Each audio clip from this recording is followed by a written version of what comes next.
Espina, él es economista, diputado nacional y presidente de la Comisión de Presupuesto y Hacienda. ¿Qué tal, Luciano? Agustina Henrich te saluda. ¿Cómo estás? Hola Agustina, ¿cómo te va? Muy Buenas bien. tardes. ¿Vos qué tal?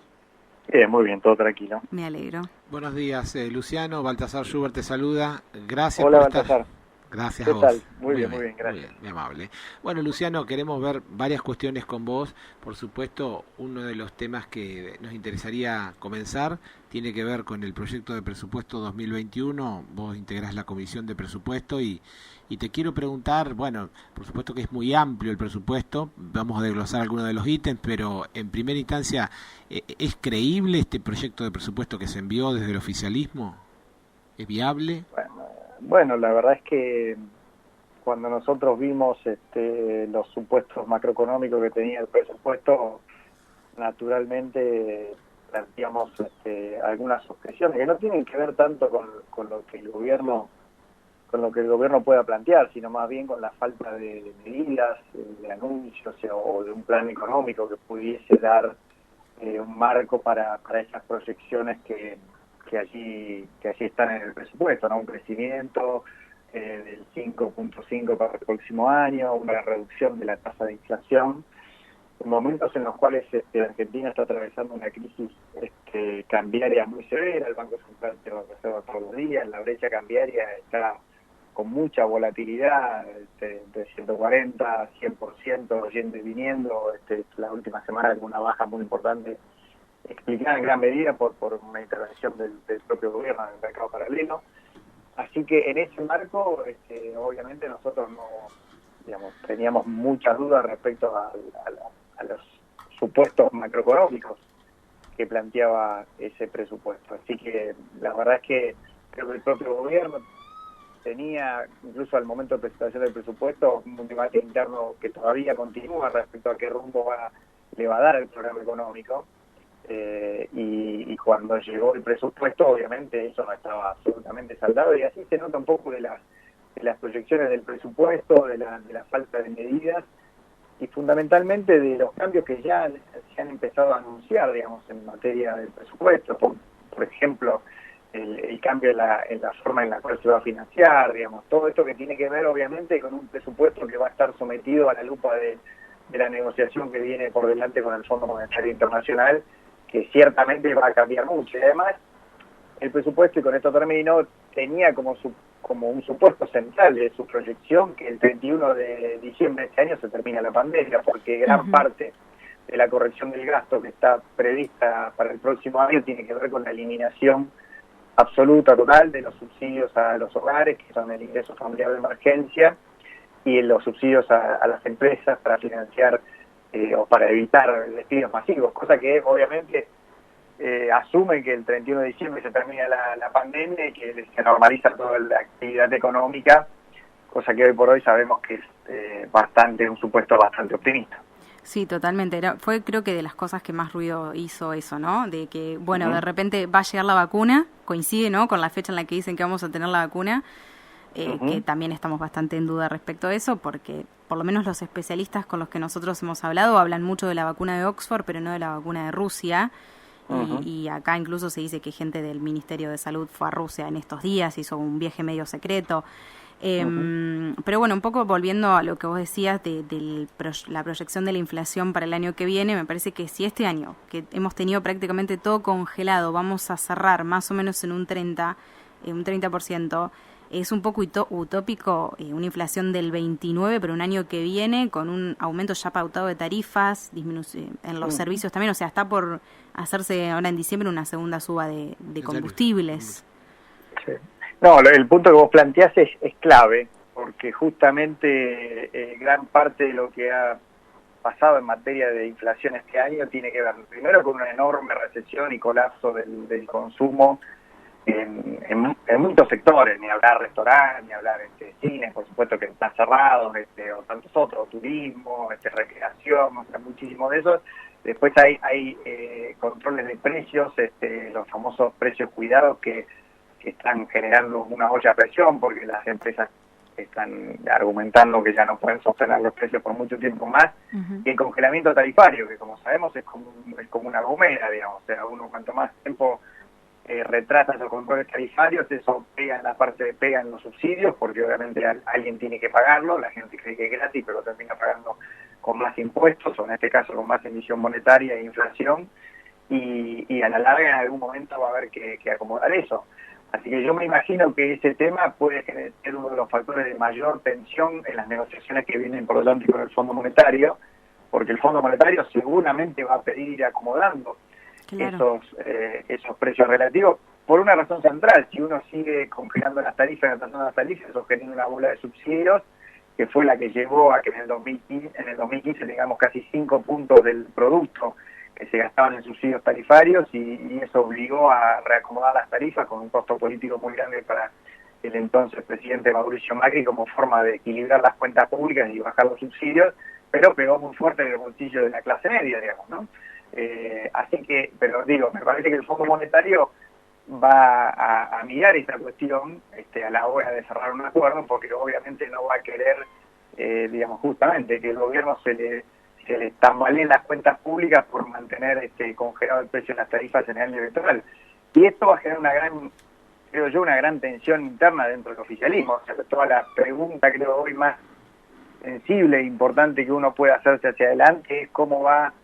a digerir la coalición oficialista la agenda semi-ortodoxa que está planteando el ministro Guzmán en las últimas 2 semanas o 3 semanas,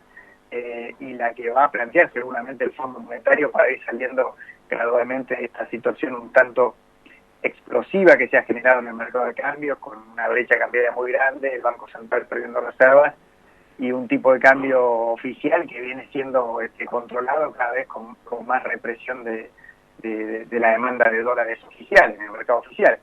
De esta situación no es fácil salir, y la pregunta es qué tan unida se mantendrá la coalición de gobierno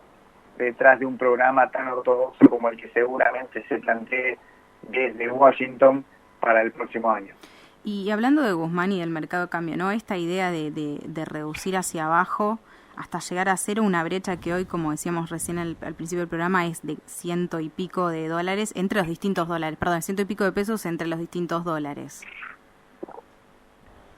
Sí, obviamente Guzmán ha iniciado una estrategia de pinzas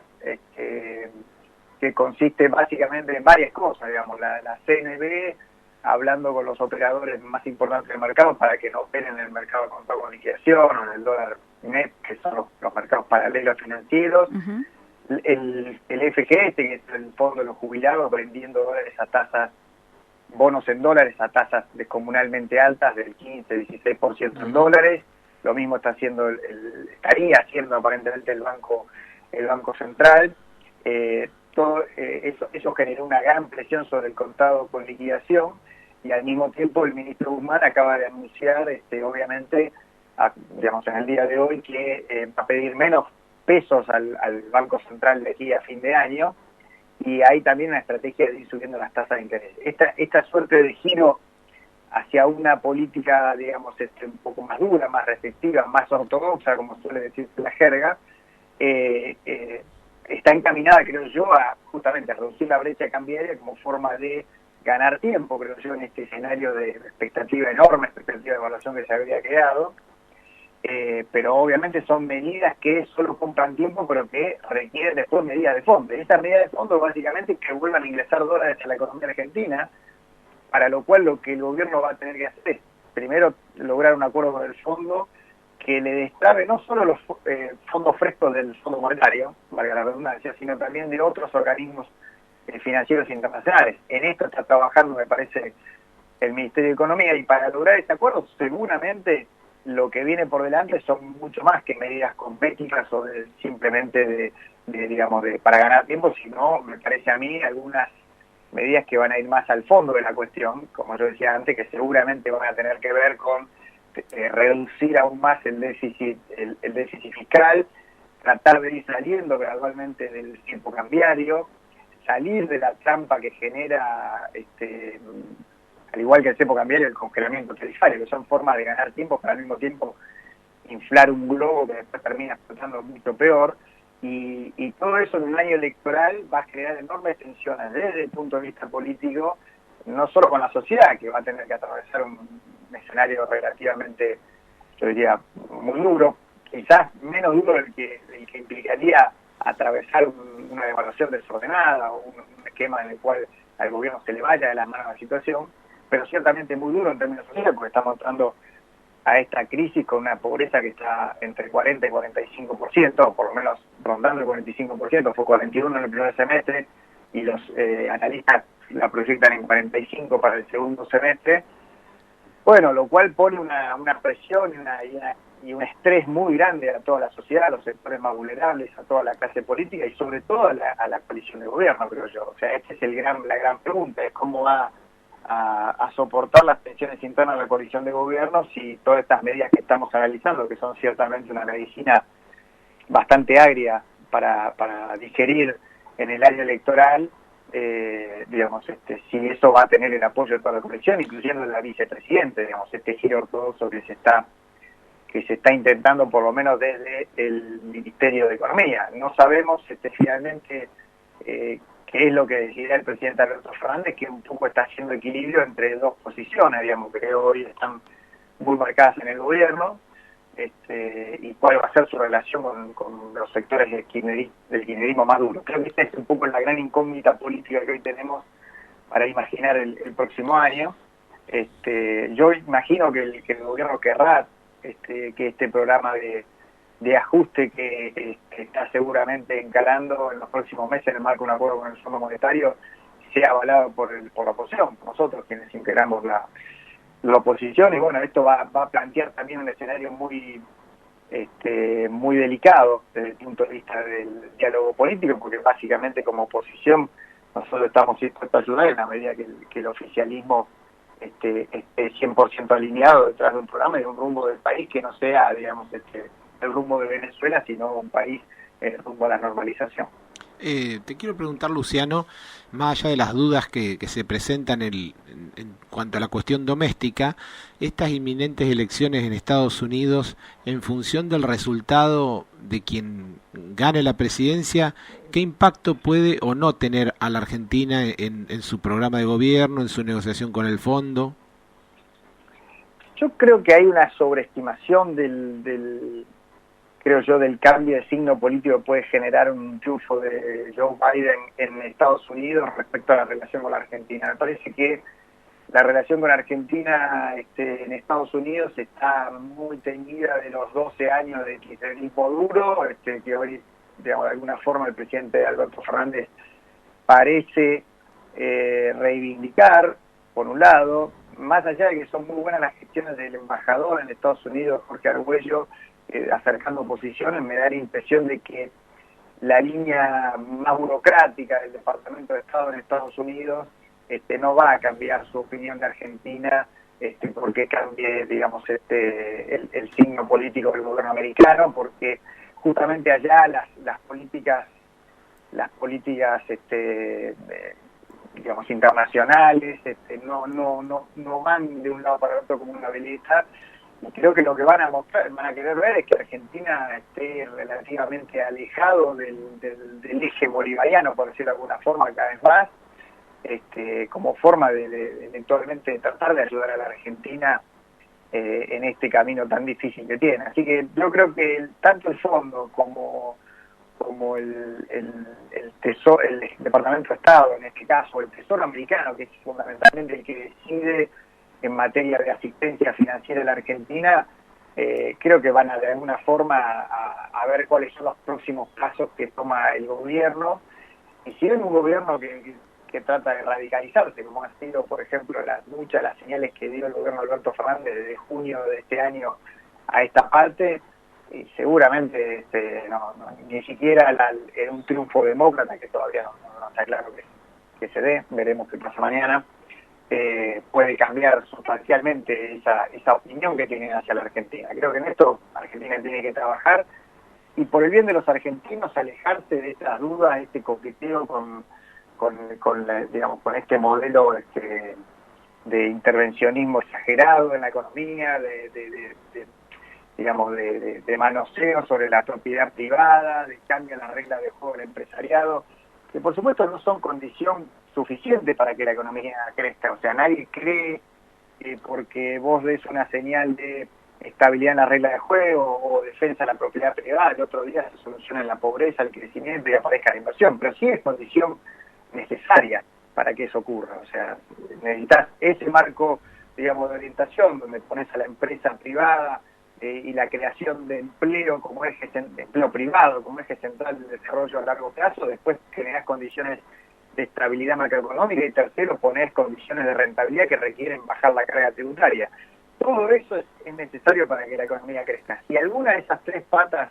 falla, obviamente la economía empieza a trastabillar. Le pasó al gobierno de Macri, que no llegó a tiempo con las reformas para bajar la presión tributaria, ni tampoco pudo estabilizar más allá la economía, más allá de que tenía reglas de juego mucho más claras para los inversores,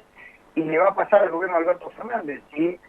falla en dar estas señales, ¿no? Como está pasando hoy, que vemos muy claramente que como no está ninguna de las tres condiciones presentes, no hay una mejora de rentabilidad por el lado de bajar la presión tributaria sobre las empresas, no hay estabilidad macroeconómica y no hay estabilidad en la regla de juego, lo que está pasando es que hay un éxodo de empresas y empresarios a otros países y la tasa de inversión está en un nivel históricamente bajo. Así que sobre esas tres patas va a tener que trabajar el gobierno de Alberto Fernández, como cualquier otro gobierno tendría que trabajar, porque hasta ahora no se ha inventado otra receta para crecer, desarrollarse y bajar la pobreza que no sea a través de la inversión y la creación de empleo privado. Sí, esto de la importancia de dar señales de confianza y señales de coherencia también me parece un poco, ¿no? Porque hemos escuchado mucho de que tenemos que dejar de pensar en pesos, esta crítica a una economía supuestamente bimonetaria, y después el gobierno sale a ofrecer bonos atados a un valor de dólar oficial, y me parece que esto por ahí también puede tener un doble riesgo, porque nos estamos endeudando a una tasa altísima de un 17%, y en algún momento el gobierno, si no, va a tener que hacer una devaluación o algo que vamos a pagar dentro de dos gobiernos, ¿no? Sí, porque los bonos estos... Totalmente. Sí, hay muchas señales contradictorias. Por un lado se habla del respeto a la propiedad privada, pero al mismo tiempo se le da aire a las políticas de Grabois, que no se sabe muy bien en qué están basados, si en el maoísmo del siglo pasado o en un ecologismo moderno. La verdad es que esas contradicciones son permanentes en el gobierno, como vos bien decís, por un lado criticar la cultura de la dolarización de los argentinos, pero al mismo tiempo emitir deuda en dólares a tasas insostenibles. Me parece que hay que salir de esa cultura un poco, yo diría de tribuna de cancha de fútbol, de querer arreglar los problemas con declaraciones y no con acciones, ¿no? Tratando de con un dedo acusador señalar los vicios de la sociedad, cuando en realidad son los problemas que el Estado genera que obliga a la sociedad a una actitud defensiva. O sea, como siempre digo, el problema de la Argentina no es un amor por el dólar, sino un odio por el peso, que lo ha defraudado sistemáticamente a través del tiempo, como consecuencia de una clase dirigente en la cual hasta me puedo incluir, que no ha podido equilibrar las cuentas públicas y poner a crecer la economía con un modelo que genere mayores exportaciones, porque nos hemos dedicado a tener déficit fiscal y a ponerle impuestos a las exportaciones, lo cual es la receta del fracaso para una moneda, porque básicamente lo que te obliga a eso es a endeudarte y a emitir, lo cual genera a la larga grandes devaluaciones y default, lo cual hace que la gente se aleje del peso y se trate de refugiar en la moneda que más conoce, que es el dólar americano. Así que sobre eso deberíamos trabajar. Yo creo que cuando se habla mucho de consenso político, de acuerdos sociales, en general todo el mundo piensa en congelar salarios y precios como forma de comprar 6 meses, y la verdad que lo que tendríamos que generar es esos acuerdos para justamente un nunca más al déficit fiscal, que es el nunca más de la deuda. En eso acordamos con el gobierno, porque obviamente la deuda es hija del déficit fiscal. Si el gobierno acordara con la oposición un nunca más al déficit fiscal, estaríamos haciendo un favor enorme a todos los argentinos que han soportado inestabilidad durante décadas precisamente por el despilfarro y la malversación, el desmanejo de los recursos públicos que han generado muchísimos gobiernos a lo largo de la historia. Gracias, Luciano, un placer charlar con vos, es muy interesante. No, por favor, gracias por el llamado. Hasta la próxima. Hablamos con Luciano La Espina, economista, diputado nacional.